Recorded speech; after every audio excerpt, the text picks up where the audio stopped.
অন্তর্বর্তীকালীন সরকারকে ব্যর্থ করার জন্য নানা ষড়যন্ত্র চলছে বলে অভিযোগ করেছেন বাংলাদেশ সম্মিলিত পেশাজীবী পরিষদের সদস্য সচিব ও বিএফইউজে মহাসচিব কাদের গনি চৌধুরী। এই ষড়যন্ত্র দেশের ভেতর ও বাইরের দাবি করে তিনি বলেন, ক্ষমতাচ্যুত সরকারের দোসরদের চারপাশে বসিয়ে রেখে সংস্কার সম্ভব নয়।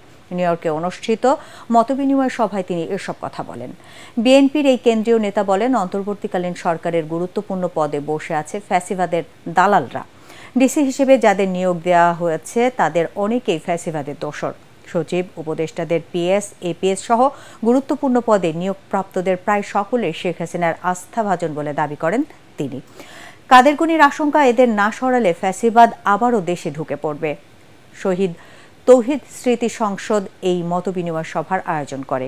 সংগঠনের সভাপতি আহসানুল্লাহ মামুনের সভাপতিত্বে সভায় জাকির এইচ চৌধুরী, আব্দুর রহিম বাহার ও মাসুদ রানা অন্যান্যদের মধ্যে বক্তব্য রাখেন।